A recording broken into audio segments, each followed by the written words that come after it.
So on today's episode, we're going to dive into how do you kill a deer right now, right before Halloween, going into this time frame. That's what I'm keying in on, is that afternoon moon movement and where that is. If I'm on a big deer, this is when I have the most confidence going into it. This time is still okay to slip out in the woods and get that done to kill the big buck this time of year. Like, this is the time when I have a core deer on our property that they're going to start, just like you said, they're going to blow open those scrapes. It could be really bad, but it could be really, really good. I was willing to take that risk because I think it's going to be very good. I don't want to be that variable that creates more chaos. Welcome to the Everland Podcast. We're here talking about everything land, everything to the glory of the Lord. We're here just rapping about this week's what we're going to do, getting into the rut and how to get a buck killed before the rut and what that looks like, Lee. Apparently, I do not know the answer to that. If I knew that. Yeah. So episode 3. Yeah. We appreciate you guys' support. Like, subscribe, follow us on all the social channels, Everland Outdoors. Again, it's only episode 3. We got a long ways to go, but I think we're starting to get the hang of things, and we're rolling. Yeah. Episode 1, when I was editing, I looked back, I'm like, I cringed. Did you? I didn't like it. Oh.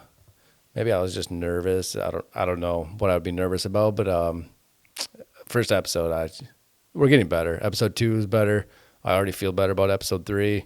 Maybe it's just because I also feel better about the time of the year. Yeah. It does help. It does. It's like the leaves are just turning like crazy. Yeah, it sounds like rain on your barn right now. It's October 20th, the day that we're recording this. Yeah. And you just got back from Kentucky. Yeah, chased some deer down in Kentucky, or ghosts. Well, I haven't talked. I purposely did not ask you via text or phone call how your weekend went to save it for this. Okay. So hands down, like the best, worst hunting weekend ever. Quick. So you went down to Kentucky for, Yep. Youth season in Kentucky. They have a youth season that this year was the first year that they did a full week. It's normally been one weekend, and so it's a firearm season for youth down there. And so I ran down there with my whole family. So the whole family. Whole family. So 3 boys and a dog and my wife in a small hunting cabin, off-grid cabin.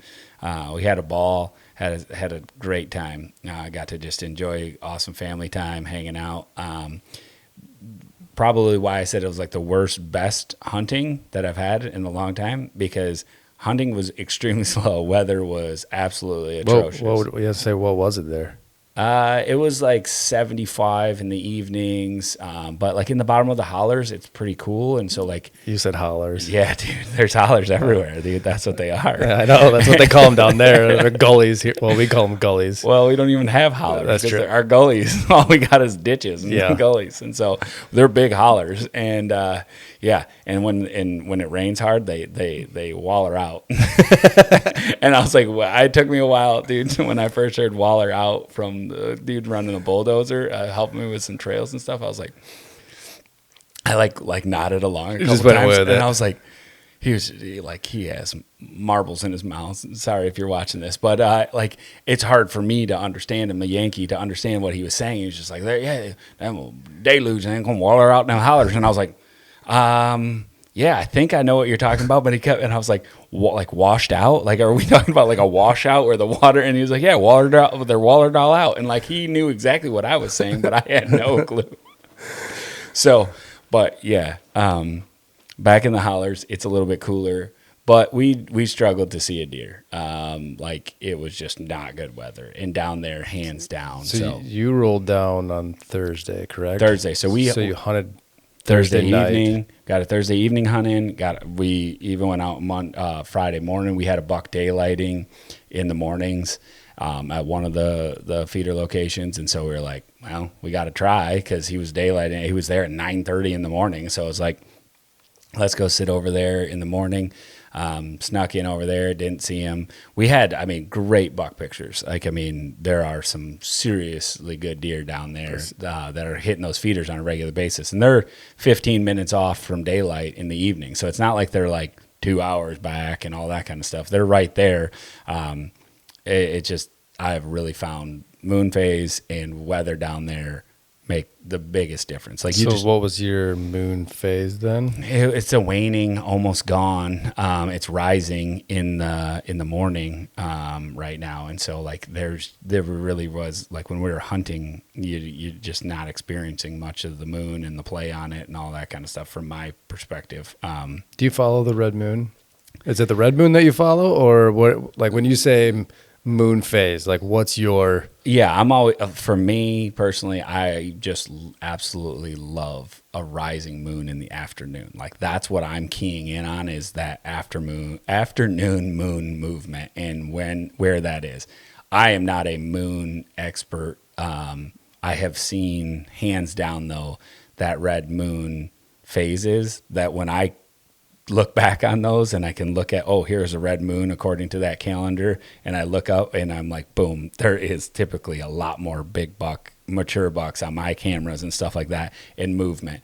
I know a bunch of the guys down there in the hollers, they're 100% only red moon. Those guys won't even go. Really? They have no, like a couple of the buddies that I've got to know down there, just like, it's not even worth climbing up them hills and doing all that stuff. And they're like, just stay out of the woods. And they just won't even hit the woods until there's a red moon. So I have not keyed in on it enough. Mm-hmm. And, as I'm going down there as a family and all that kind of stuff, it's kind of one of those trips where the kids had off school. Yeah, you can't plan around that. Right. It lined up perfectly with their youth season. So it's like, hey, we're going to go. And why it was the best trip, though, is like, my oldest son has not been hunting in a while, and he didn't hunt. He went out with me all last year, but he didn't bring a weapon at any point during the season last year.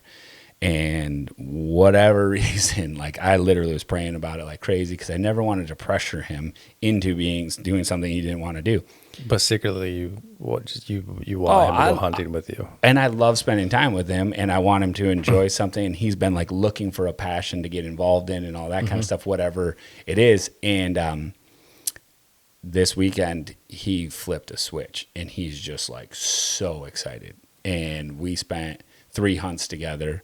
So I pulled off 6 hunts down there. I really hunted the mornings just because all of a sudden he really. And you're there for 1 week. It's probably you already killed a deer down there, so you're not going back. So like, at that point, who cares if you're doing buggering some stuff up in the morning? And we had, like I said, we had a really good, that Barnacles buck that has trash stickers all over the place. So he was daylighting in the morning. So I'm like, yeah, we're gonna go see if we can kill that deer with a firearm in your hand and stuff like that. It's like, so, but I wasn't planning on hunting in the mornings until like when my son was like, he really wanted to go. I was like, I needed as many opportunities as I could get out in the woods. How does that work with 3 kids then? So my youngest is not old enough. Does he come sit?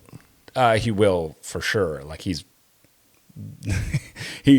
as soon as we got home yesterday, he realized I didn't go hunting.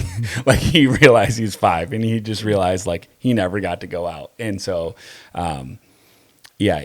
he will go sit and he'll love it, and he hangs out, and we're blessed beyond belief to have like locations here at the house, and where we'll just sneak out for the last hour, and he'll have a ball with that. And he loves it's chaos. I've done it I think 3 times now, where I've had all 3 of them in the blind with me. Yeah. I've killed a donkey with 3 of them with a bow in the blind. Killed a turkey this year with all 3 of them in the blind. That's impressive. It's a rodeo. I was dude. picturing just my 2 daughters in the blind. Like I don't know if I'd be able to pull that off, mainly because my youngest, I don't know if I'll ever be able to pull anything off with her in the blind. Well, that's cool. That's exciting. So you hunted 6 times. Saw 1 doe. Oh. Yeah. Bad moon phase. bad slow. Wow. What do you think? But because you were showing me pictures before you went down there. I mean, it's not like, that's pretty like average temperatures for down there for this time of year, right? It's it was just super flat. Yesterday, that big rain system came through the whole country, basically, the whole Midwest. That rain system came through, and last night there were tons of deer moving after that system came through. So it's not like we were blowing them off the property. Like no, shooters there today, like man, we didn't. Yeah, we did a little bit more aggressive. Than I normally do down there of using the side by side to get around with the kids and stuff like that, because those hills are not fun for me to hike up, and carrying all the kids' tripod and stools and junk like that. Like I was like, Snacks. Snacks. Big backpack full of snacks, waters. What are these kids with all these water bottles? I don't know. And they got to pee. Well, but did you go to high school and always have a water bottle? I never drank water in high school, so no. In elementary, like, do your kids take water bottles to school every day? Every day. Yeah, why? What are they not gonna? Are you not gonna survive if you just drink water at lunch time? Like, why do I need a drink all day long? I don't. Well, it's like if we were thirsty, we had to just raise our hand and go to the drinking fountain. And they'd sometimes say no. Yeah, they would say no. And it'd be okay. Yeah. I don't really get this whole like water bottle phenomenon. I think Yeti's behind it. Yeti, you can hit us up, but I think it's you guys. Somebody's behind like the water bottle craze or something. I don't know. They got everybody hooked that they need to just tote around a water bottle. Yeah. I mean, it's probably good though, because I'm sure I'm still dehydrated from my high school years of not ever drinking water. Yeah. Yeah. I mean, okay. I still don't drink water. No, I have a protein water here. I just don't drink water. Everything but water. But yeah. Yeah. Well, so I'm super excited because we're gonna load up the old crossbow, and my oldest son, he's still after it. He wants it bad, and so he's like, when we get back home, we're going tonight, dude. Yes, we're getting out there tonight. So speaking of tonight. The little communication that we did have this weekend, you randomly sent me a picture. Pretty big deer. Yeah. Yeah, he daylighted twice. Do you know that deer? No. You've never seen that deer? So I have not seen that October 19th, you had a random deer show up on your property. Yeah. Well, no, 17th, 18th, and 19th. Oh, no way. Yeah, he was here for 3 days while I was gone. So, yeah, there's that. So the night that I took out Dr. Dan, he was standing right here daylighting, and he was hanging out for an hour in daylight in the little food plot right out in front of the house here. And then he moved up to the bigger food plot that evening, and then the night after that, he was back in that food plot. It's a good deer. Yeah, it's a nice deer. I mean, really nice. Like, yeah. Is a really good deer. And then no history. Like, you can't think of like, I've had this deer in the past. Like, because to me, it seems like a weird time of the year for a completely random deer to move in on your property. Yeah, it's a little early, but it's not too. For me, it's not that. This is when I want to collect deer. This is when I'm starting. But to your point, it is a little different that he's that I don't know him at all. Mm-hmm. The only thing that I can really contribute it to is that there is a absolute ton of development that's going on. And I think as this neighborhood got pushed out. I think as this neighborhood keeps getting bigger and bigger down at the end of the street here, and it's not like a normal neighborhood. They put in I think like 500 units this year. And so that whole back section got all bulldozed and moved out. And so I think he was living back there. That's the only it's right at the end of the street here. And that works out perfect for you. But yeah, it was way better when that thing was no buildings in there. I think there's 3,000 homes in there now. Like, it's crazy at the end of the road there. I've never really noticed it. Yeah, it's an elderly community thing. It's like those standalone modular houses, and just an absolute ton of them. You got to be like 55 to live in there, type of thing. So they all have bird feeders out their back golf window. Carts. We ride our golf cart from here and then ride around in there for something to do on the evenings. Everyone stare at the old people. Yeah, they all wave and they're so happy. They're so happy. They're like, there's somebody younger than me. Look at the youth. Or then you got the one that's like, hey, they're too young to be here. Yeah, why are they in here? Yeah. Well, they just assume that we're at somebody. They all have golf carts, and so they just assume we're visiting grandma, grandpa, and taking a ride around. Yeah. But they've gotten used to it because like our golf cart is like lifted and nobody else's is. And yeah, it has a like 50 or 70-year-old doesn't have a lifted golf cart. No. They're just lowered. Yeah. With spinners. Right. Yeah, really nice spinners. All right. So, but to the meat and potatoes of this thing, how do you kill a deer right now before? Yeah, because by the time this is rolling, we're like, when this launches, we're going to be right on the Halloween time frame, which personally, I truly, and I mean this, probably because I'm not the type of guy, whether it's my property or the way I hunt, I'm not an early season. Like I could never plan on harvesting my target deer early season. Like it's just not me. But this time of year, if I'm on a big deer, this is when I have the most confidence going into it. It's my most exciting this week right here, the next 7 days, probably my favorite 7 days out of the entire year. Like hands down. Like I love it. It's pre-rut, predictable movement. Yep. You got like actual fall weather coming in. Like yesterday was like we have multiple days of the high of like 45. Yes. Or 48. And the fronts that are coming in bring rain showers. Yeah. Rain to me equals they're freshening up their scrapes. It drives them like, it's like, there's got to be some science behind it about like when a deer has his scrape and it rains on it, I feel like he's laying in bed, like literally twitching. Like I need to run over there and I need to pee in that scrape. I need to refresh in that scrape. Like that's when you can truly capitalize on that. So I want to break down kind of like strategies. Yeah. All for, I want to say, I mean, really we'd say like from now, the 20th to, what'd you say, like November, before it gets like crazy. What do you say? Like November 2nd. Yeah. So yeah, from now, from September or November 2nd, what are you targeting on? How's your strategy changing from what it was last week? Definitely popping every day, looking at both the morning and evening forecast. Before I was just so you're going into mornings now. Yeah, I'm going to start looking. I'm looking at the forecast for sure. Like I looked at it this morning going, I know. With that big buck that was in here. I thought for sure you were hunting this morning because the photo that you sent was him in the morning, right? Yeah. Yeah. So I went to bed last night, and my wife and I we read together the Bible in the morning at 6 a.m. So I was looking at the time. I told her last night. I said, "Hey, I'm getting up at 6.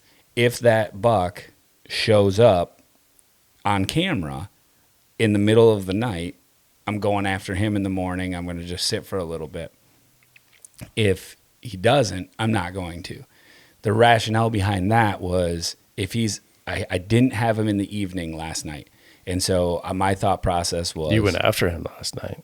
I did. I just wanted to see him, and I was just really going to an observation set. That's why you're like, "Oh, what are you gun hunting?" when I sent you that photo. Yeah, I sent him a photo from a blind, and he's like, "You're a mile away from that food plot." I'm like, "I am." It looked so far away. It's 30 yards to the edge of it, but like in there's scrapes right there that he's hitting, and it's a 30-yard shot. But like if he's out in there, it's a long ways. Yeah. But the reason that being, it's super easy to get in and out of there, and so I just really didn't want to bugger him. You just wanted to see him. I just wanted to see him, and if Lord willing, I got an arrow. I didn't see him.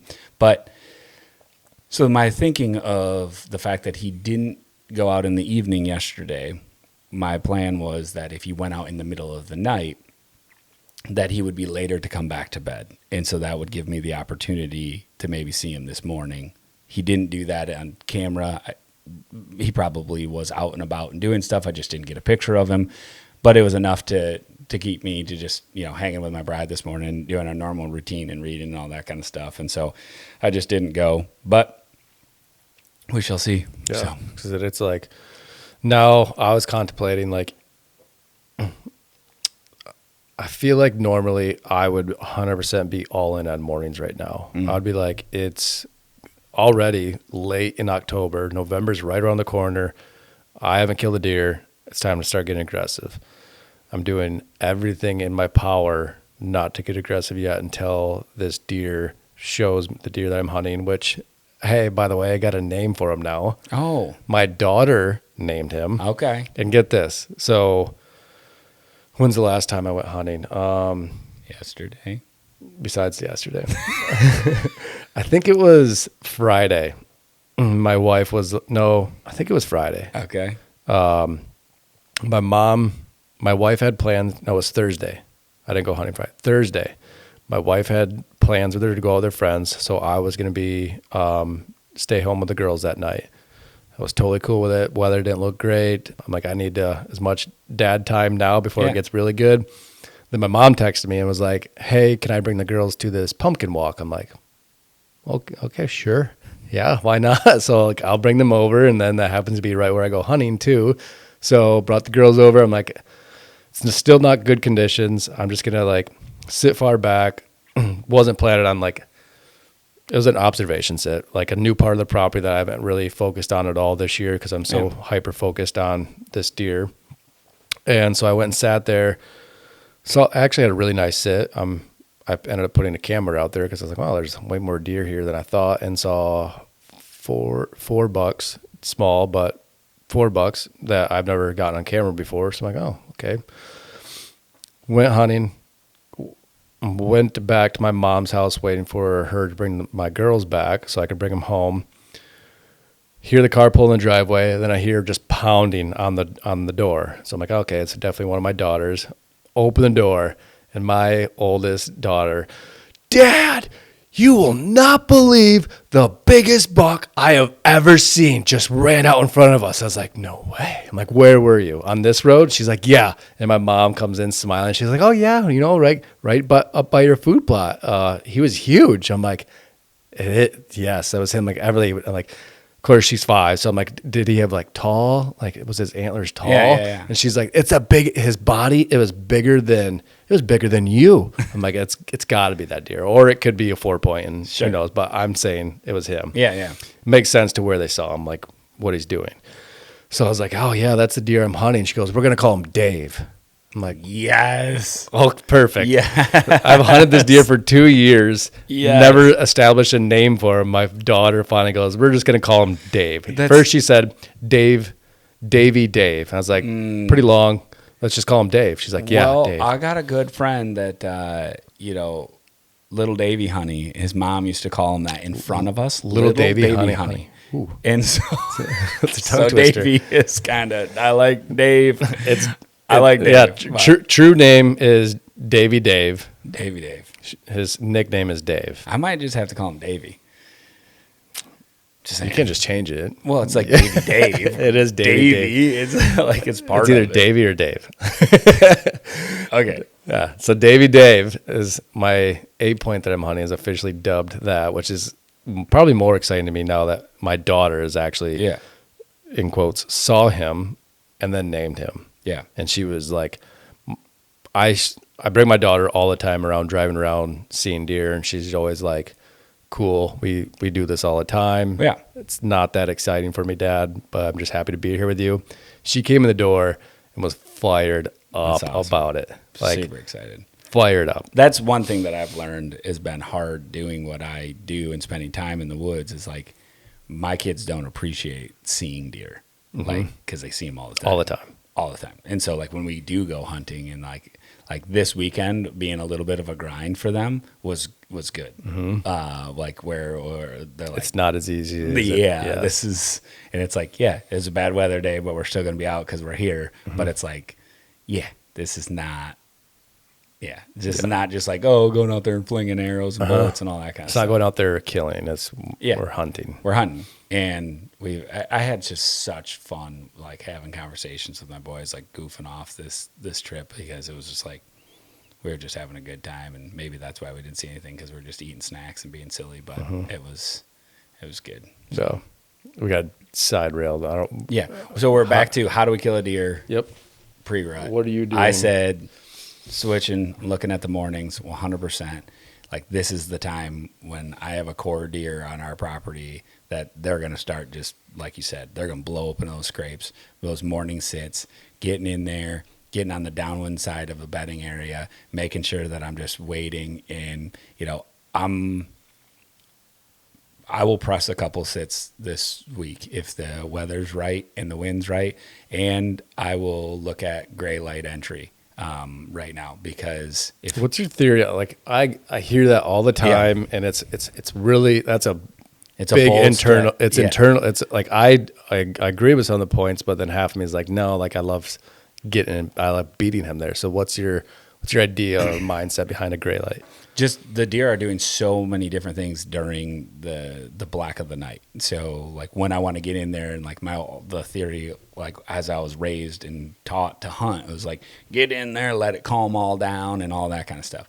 Well, I can navigate the woods so much quieter with in the daylight, and I can see what's going on, especially during like chasing and crazy when there's stuff just move and you don't know where they are. You can't know where they are, and you can't say they're bedded over here, they're going to be over here.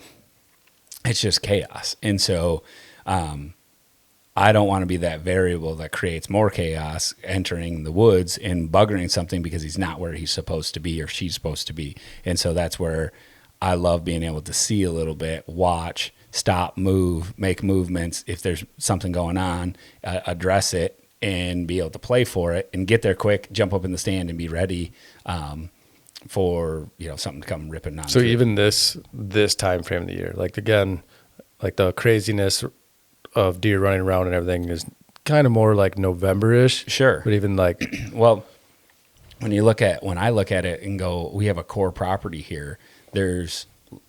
I'm a simple math person. So, let's say there's 10 doe family groups on a piece of property.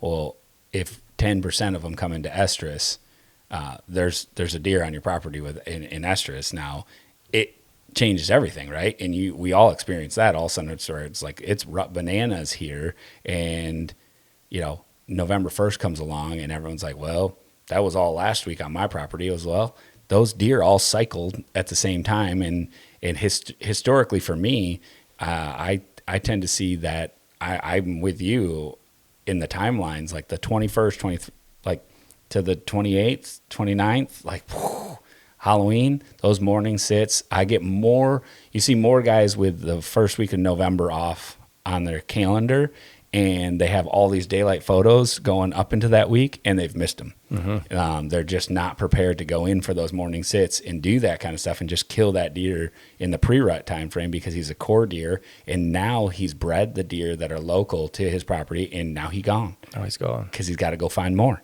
And so if I don't kill my core deer before the 29th, 30th, I'm freaking out because he gone. And now it's the most likelihood that the neighbors are going to kill him because he lives there. And so that's when I go, this is not good. I didn't get him. Mm-hmm. And so, so I'd like to get one down here this week to just be like, okay, and breathe. I'm not a huge like November 5th, 6th, and 7th guy because I've built properties where they're supposed to be at. Everybody else around me catches all my deer at that time frame. That's when they get to have fun and do all that kind of stuff. A lot of times I try to stay out of the woods completely at those time frames if I can, because I want it to just be like, you can do whatever you want on my property. Mm-hmm. That's kind of like my same theory of like, don't hunt opening day gun, because just let them live in there and do their thing. Because here in Michigan, it's just chaos. Yeah. It's definitely exciting. Even on the drive here, again, so yesterday weather front rolled in, and to your point, I made an aggressive move last night. We had rain. I had an aggressive day, I should say. We had rain and blowing wind. It was like 15, 20, 25 mile per hour gusts with rain. Yeah. My winter wheat that I planted in sometime mid-October none of it's establishing, growing, nothing. So I was like, well, I went and picked up 50 pounds. Oh, you had an aggressive day. I had an aggressive day. I went and picked up 50 pounds of cereal rye. Yeah. Spread that in my food plot. And then, this is my problem. It's okay. No, it's not. So then I was like, I'm here in my food plot. I put my scents here. I took that risk of to me, it was more important to get more food established because they've completely wiped like the brassicas, which I want to do a whole conversation on this at some other point, of the Milo. The Milo has just completely stripped everything. Like they have been in there the last, I haven't truly hunted that this year yet, that plot. But the last 2 weeks have gone in and ate everything on it.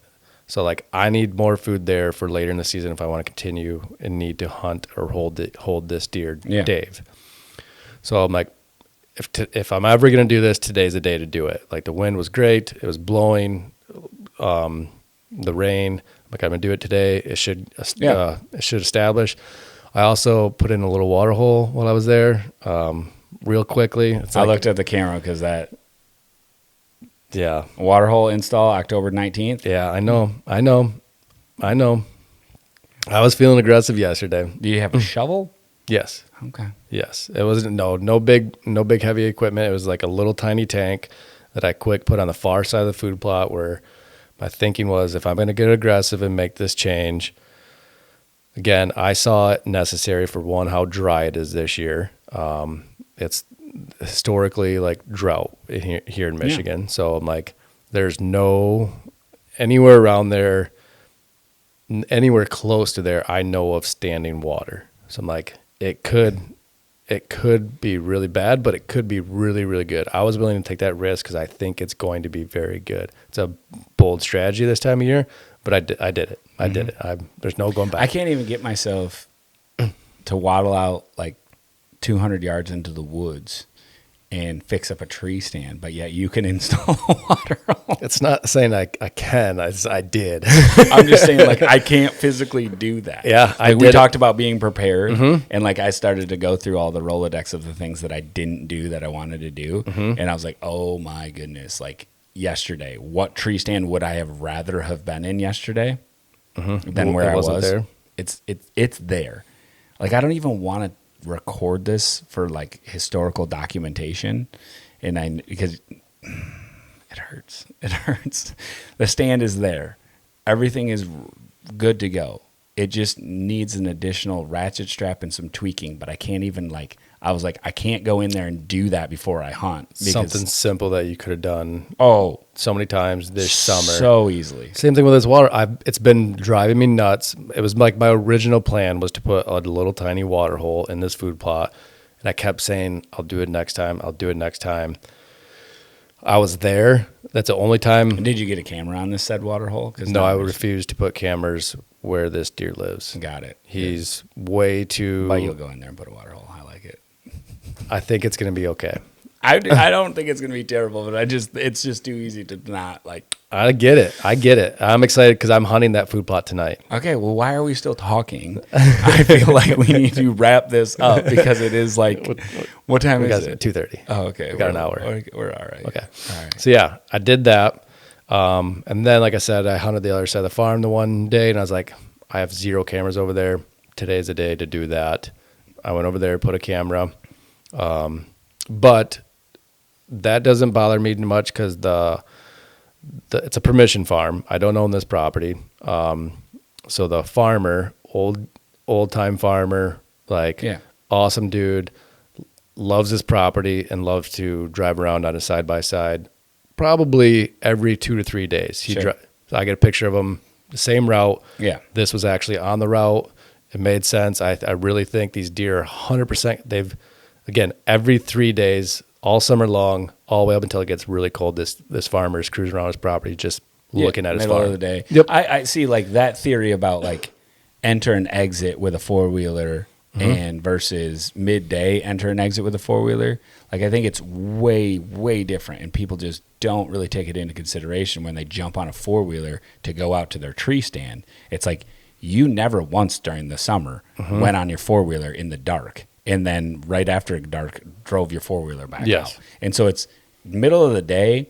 Like literally, when you said I didn't take big equipment into the food plot to dig the water hole, they're so used to farm equipment running around them. And when they can see and observe you and they know you're not danger and you're not just walking in the woods and sneaking in on them, we could do a whole episode on deer spooking, because I have a theory and believe that when a deer spooks by a human, it's exponentially worse than they do when a piece of equipment. 100%. And so that was actually my strategy going into this said water hole.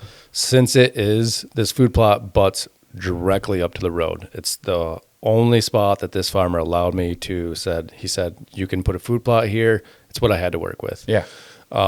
since that, I think I do have a little. If this was in the center of the property, core area, there's no way I would have done any of this.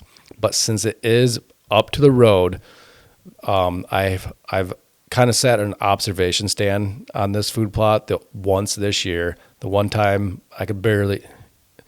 It would have been like very lucky if I would have saw the deer and he would have came to this side and I would have got a shot at him. It's more just like I can see I can see the food plot and see how they're using it. Like it's a new food plot.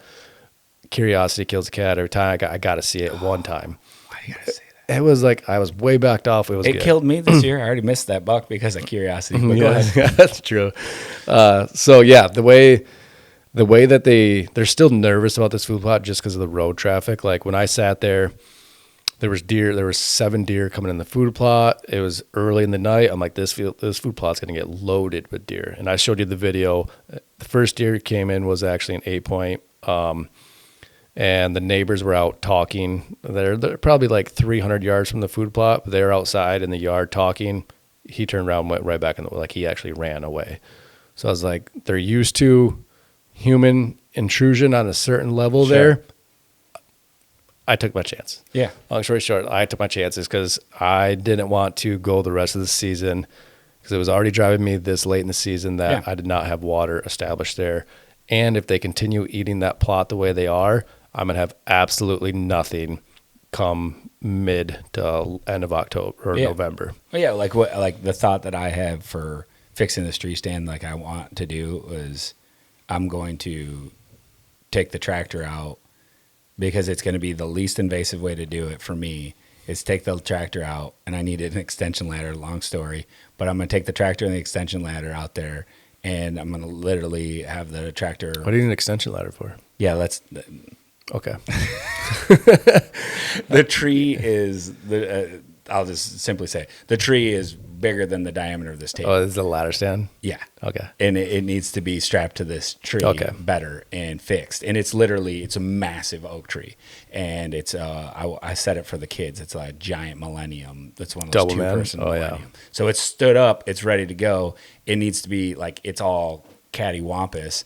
And the only way to like really fix it is to get on the backside of it and fix the straps because it's got branches all over and all that kind of stuff. Mm-hmm. So bring in the extension ladder to fix it, to set it properly, and I'm going to bring the, like I said, tractor idled full throttle the whole time. Yeah, and just park. So that's what I did, because again, it was this very small tank. I took my side by side, left it running on the road.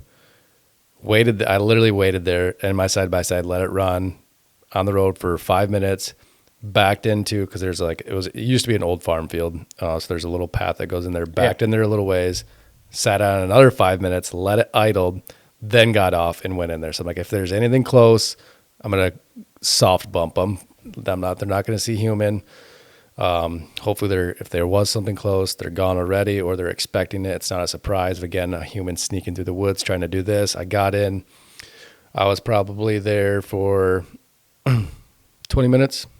The most, put a water hole in, and some good shoveling. Yeah, wow. I'll call you next good. time I need a shovel. It's a very small water hole. You're certified. Yeah, yeah. So I needed it. For one, I'll be able to tell you I'm hunting that plot tonight for the first. Actually hunting the plot tonight for the first time, and I'll be able to give the report on how that water hole affected the deer, how they react to it. I'm actually really excited to see what they do, how they interact with it. Because last time I put in a water hole, it was within 2 days, or that night, deer were drinking out of it. So I've had we will do a full episode on water holes, and just spend the whole time talking about it and take people out to see. Yeah, we're supposed to be talking about how to kill deer in October. Right. So, but that being said, real quick, I've moved a water hole 20 feet and had deer crush it and moved it 20 feet the other way. Never touched it. Why? We can explain that in another episode.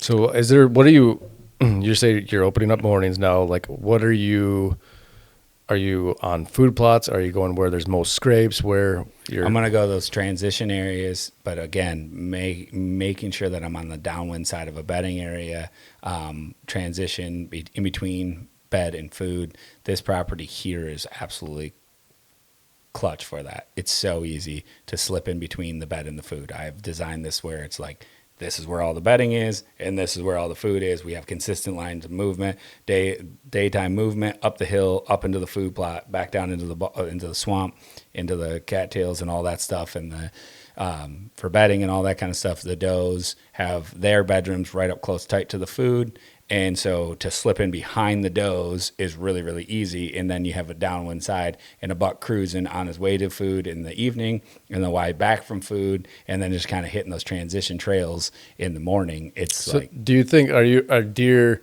Because earlier, like right away, I said like deer are, if you have a scrape, hunt the scrape. So do you think bucks are like primarily going to their main hub scrape locations, and then you think that they are taking the route downwind of doe bedding? Like they're starting to check.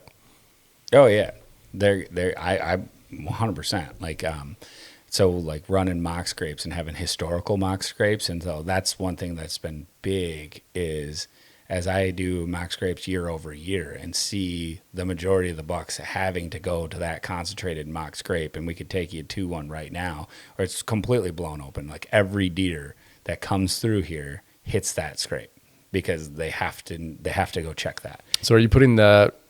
Is that downwind of a doe bedding? Like, yeah, and then the stand would be downwind of that, and so then pretty much I don't know there's only a handful of my stand locations that don't have a mock scrape on them. I want those bucks keyed in on going right to that scrape. They're not looking for me. The does even key in on them, and they just all start to pound them and use their those were. Like you talk about water holes, I mean, it's them getting hit in day 1 and day 2. Those mock scrapes, man, in the right location, they're getting hit the day. What's your scent? None. No scent. None whatsoever. I just clear the dirt away. We'll do a whole video on what I'm doing for a mock scrape setup. Big thing for me is hands down like that. I say let's get into it just a little bit, because it's not, in my opinion, it's not too late. If you have, I got one that I'm gonna go. Actually, I have to fix. One, they took out my tree. I was literally on the way here. I was actually driving and looking out the road for. I need a good oak. Branch. My lease has got a good. Oh, do you want just a branch, or you can pull out the whole tree? No, not the whole tree. I actually want perfect scenario. I don't mean to take away from your how-to. Perfect scenario. I'm finding a scrape on a different part of the farm, or cut it, steal it, and bring it into Dave's area. Gotcha. Piss him off a little bit. Well, you're gonna, unless you hit it before, but you're still gonna piss him off. Mm-hmm. I like it. So establishing brand new ones. 3 gotta have is waist height.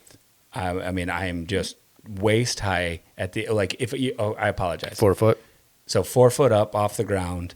I'm making all of my mock scrapes today with a vine. I'm not using any ropes. I'm not using any oak branches anymore. We'll get into that. Yep. But I'm just telling you the 3 gotta haves for that is the vine, 4 feet off the ground, waist height, and the deer's got to go 360 degrees around it. That is just clutch. If you can set that up, and I've learned to just be really super creative with paracord and ratchet straps in the woods, where if there's not a branch, zip ties. Mm-hmm. I love zip ties. But if there's not a branch, I'm just putting paracord between 2 trees and hanging that sucker right down in the middle of the trail. And there's not a deer that can walk past that. They just can't. I like that you said branches and vines, because you've seen a picture of my rope scrape. Mm-hmm. I can't get those to work. I want the ropes to work because of how convenient it would be to always. I bought a 60-foot rope off Amazon for $20. I'm like, this is gonna be so convenient. I can cut this up and have scrapes everywhere. Last year I tried. I thought maybe it's a fluke. I'm gonna try something a little I different. mean, I saw tried that it they're this year. selling them in little jars now. Yeah, I don't know who. But like I mean, again, social media. I look on social media. I'm like, man, there's deer like oh yeah, using them. Like I can have. I can't. I'll bet you. I can't get I them. bet you. I could put a like. I would be confident. I could put like a. I could go put my shoe out there and get it. I'm not joking. I can go tie my shoe by shoelaces out there and get a deer to hit it. I want to see it. I think we can do it. We should do it. We should make a video of my stanking shoe and watching a buck hit it as a mock scrape. Like, I'm like, you can get them to, they'll go and congregate scent. They're a curious critter. And you asked me what scent I put on them. I'm so convinced it's what really draws the deer to it the first time is the moving of the earth on the ground. I've watched so many of them on video of my trail cameras after hanging a mock scrape, where they come in, they go straight to that ground, and then they lift their head up. And as soon as they lift their head up, they have to hit that thing. And they didn't even, I'm convinced that I don't even know if they knew that it was there.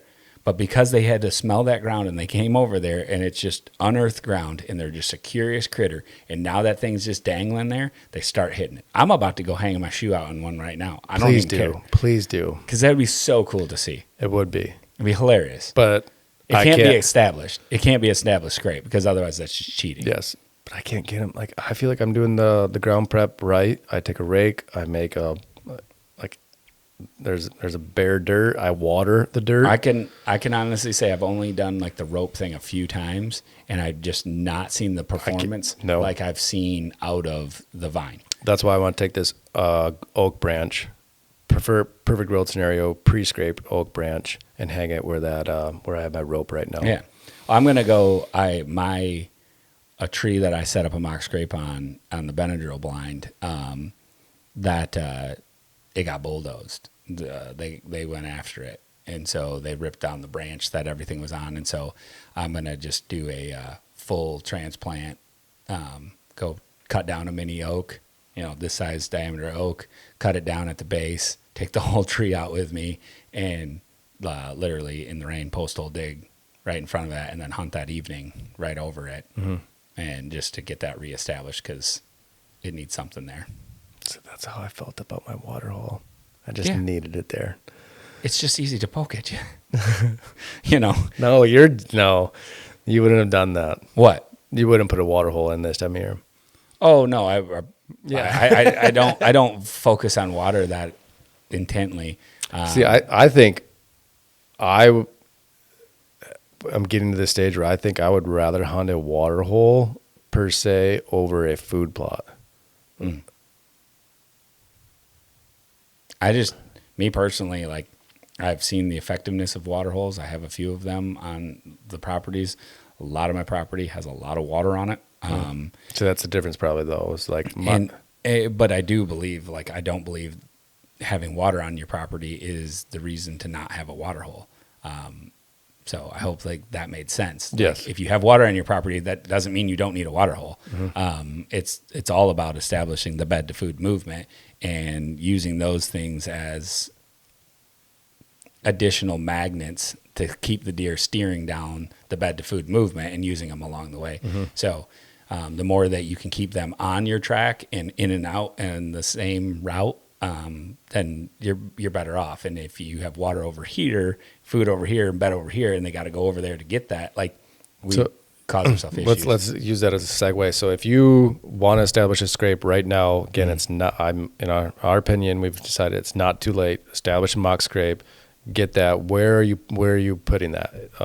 Like if you had to pick, you have your 40 acres. Are you putting that mock scrape on the food plot, downwind of doe bedding? Where are you going to your last minute thing? Where are you going to establish that mock scrape to kill a deer from now till November 2nd?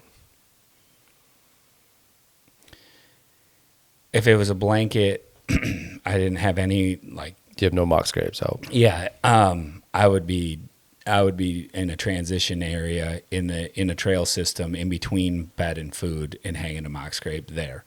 I wouldn't, because I'm going to start pulling myself off of hunting food in the evening. You know, I'll still hunt over food in the evening, but evening sits will be more in I will start to direct those to the transition areas and all that kind of stuff. And so I wouldn't be putting right now in this time frame, I wouldn't be focused on putting it in food. I definitely wouldn't be trying to crush in on like a heavy, thick bedding area to try to get one established. One, they don't typically hit them as hard in the bedding area just because they're a good mature buck bedding area is just destroyed by his rubs. I think the communication is just so different from a conversation area or a communication area like a scrape is way different than what it means for a buck's territory with rubs. So that's my observation over the years. And so I would definitely be in transition area. Like, it's a good question. It took me a while to process that and get there, but that's where I would be going with it. Cool. So, yeah, I think tonight's going to be good. I think with that little bit of weather that came through yesterday, got a new southwest. Oh yeah, wind. We didn't even finish. So had that weather front come in yesterday. Had the aggressive day, which led me to aggressive decision. My first aggressive hunt. If Dave was in what I consider his core bedding area, where historical data, I'm running no cameras within 150 yards of his bedding this year, because again, his deer, once he sees a camera or notices a camera, he will not go. He will avoid it at all costs. So took cameras completely out of there. Last night, perfect wind. I went in. It was still raining. Wind was blowing. As soon as I got within 5 yards of my tree stand, the wind started calming down. The rain started stopping, and I had butterflies in my stomach, and I'm the whole time I'm killing him tonight. If he is here, I am going to kill him tonight. The way the wind was, he basically has to work this section of the woods to have any wind in his advantage at all, and to be able to scent check the entire woods as he's going to whatever food source he's going to. I was probably within 80 to about 80 yards from what I consider his core bedding area. Had a really good sit. As soon as I sat down, I had a buck in front of me within 5 minutes of sitting down. Deer the whole time after that, and I can't confirm this or not, but I think last light, I reached up, I shut my ozonics off, because it was where we talk about, it's I could hunt 5 more minutes, but is it worth me sitting here 5 more minutes to push it, to risk bumping anything in 10 minutes? So I was I'm going to sneak out. It's getting pretty dark. I shut my ozonics off. I unscrewed my camera from the tree, put that in my backpack, and I looked up, and I could see legs coming from said bedding area. And so I was oh no. And the way that he was going, he was actually going to end up downwind to me, which deer, 80% of the time, I've only hunted this stand 3 times, but all 3 times, 80% of the time, deer go that direction. They end up taking a 90 and heading directly under the tree stand. So I'm that's what he's doing. But I'm if he keeps walking, he's going to go running smack dab in my wind path. So I reached up, cranked the ozonics back on. I'm hopefully that will potentially save me from this situation. While watching his legs, I grab my binoculars, and it's very thick. I'm trying to catch antler. I caught glimpses of antler, and it's the 8-point that I was seeing earlier has the same frame where it goes straight up. So it could have been him, but the last time I saw him, he was heading total different direction. Definitely I was watching him doing circles, and like you said, he was 100% just circling these little tiny bedding pockets in the timber for doe. Yeah. It could have been him on this weird just walking around, but I'm pretty sure looking at the frame, I'm that's a nice frame. There's not too many deer around here that has a nice frame. Wow, you kept that from me all day. I did. It hurt. Wow. Just for this. Yes. And this is only 45 yards from me, if that, maybe 40, 38. Okay. Pretty tight, very thick, but yeah. You got Dave's number now. Now Dave's in your craw. But I didn't hear anything. I froze. I actually literally held my breath as long as I could and started breathing out my nose if I had to. I was that freaked out about him having to go. He had to have cut my wind at some point. I didn't hear anything. I think he just potentially, if that was him, either cut straight back towards a different section of timber or just walked out in the field to eat. Okay.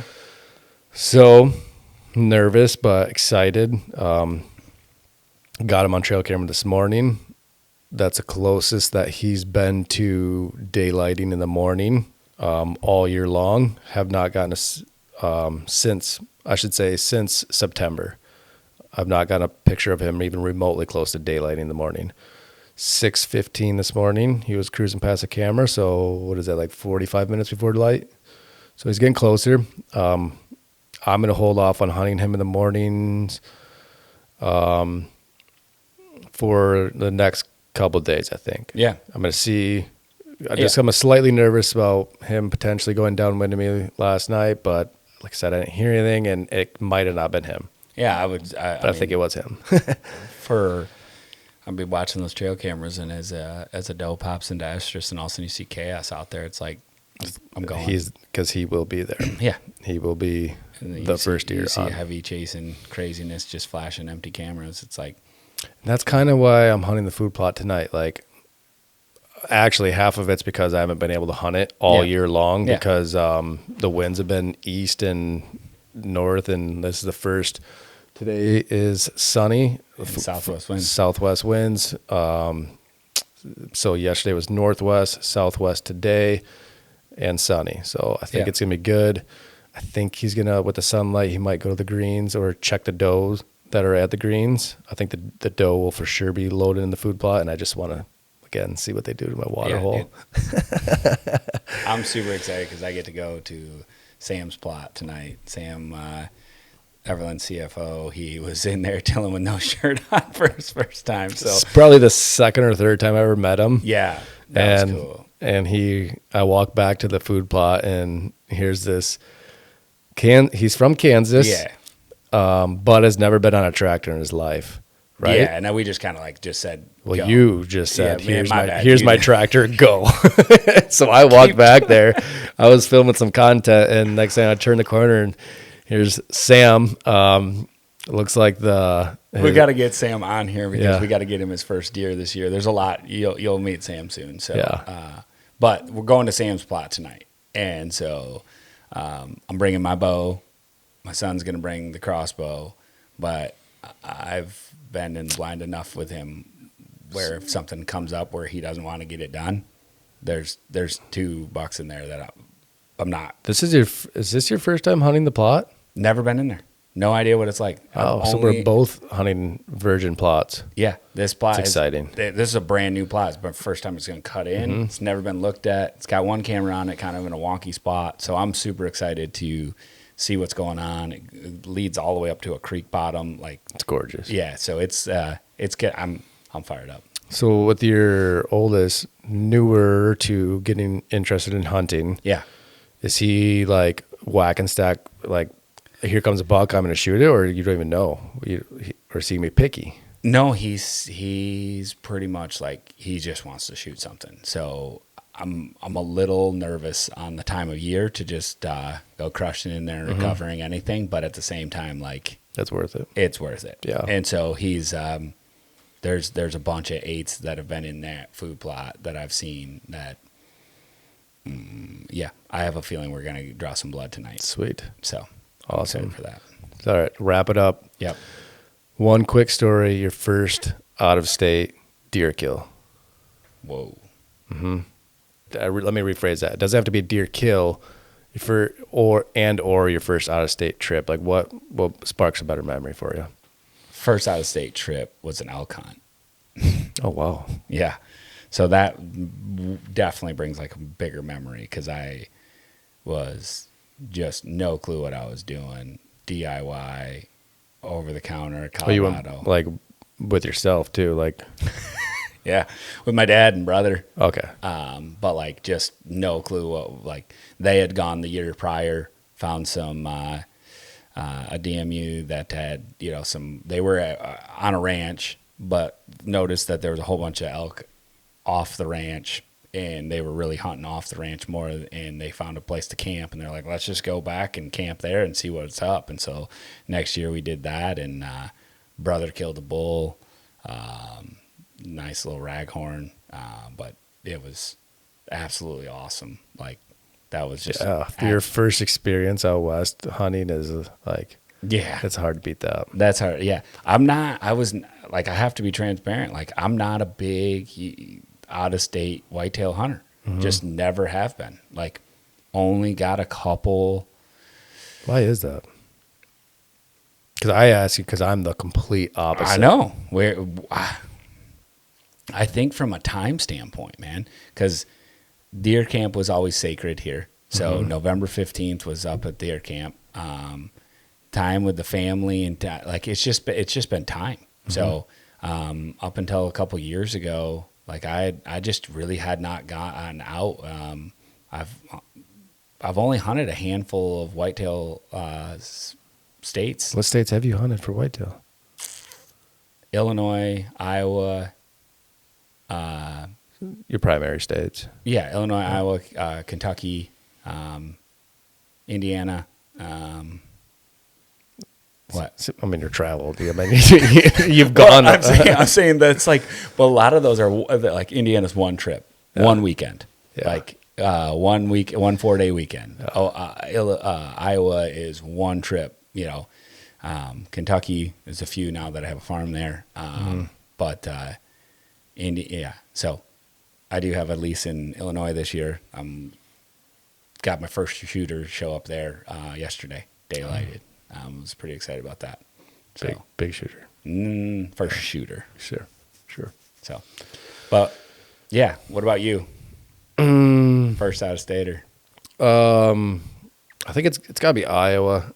My dad brought me to Iowa, and that was back before Iowa was Iowa. So it was pre world record being shot there.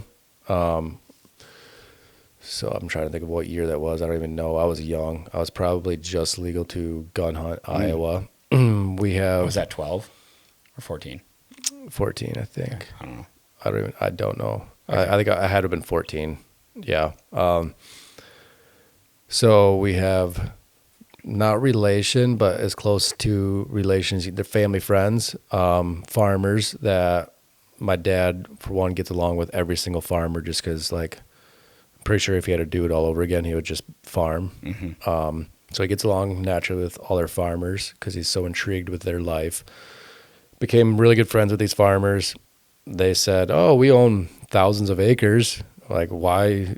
Like, you can't come here and pheasant hunt, but yeah, you can come shoot a deer if you want. Like, why would you drive here to shoot a deer?" So obviously, we went to Iowa. Again, this is before the Iowa craze, and you could draw every single year that you wanted. You could just apply that year. Yeah. Know that you're going hunting.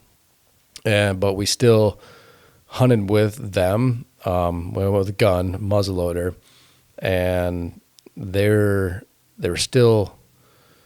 like the locals, and I'm not talking about like the public side of Iowa where everyone is targeting these giant whitetails and buying land and producing these giant species of whitetails. This is like local farmers.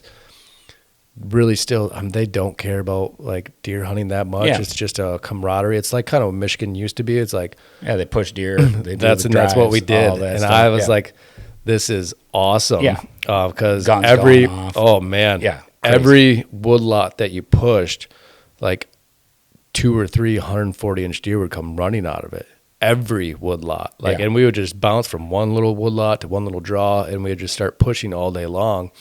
And I think that's what like actually spiked me. Like, I cannot hunt Michigan anymore. I need to go out of state because I've never seen anything like this in my life. Yeah. Like, I hunted like every day last year and saw 2 6-points. Like, I need to get out of this state. So yeah, it was just like my mind was just blown. Ended up shooting a buck on a drive. They was running towards us. This deer stopped on a hill, and I was looking at it. I'm like, man, that one side's huge. I'm like, something's weird with it. Shot it. It ran back.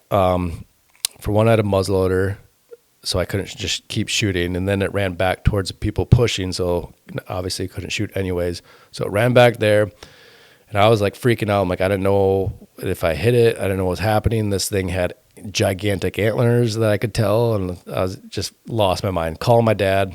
I don't even know. It's probably pre-cell phone, so I was like probably screaming for him.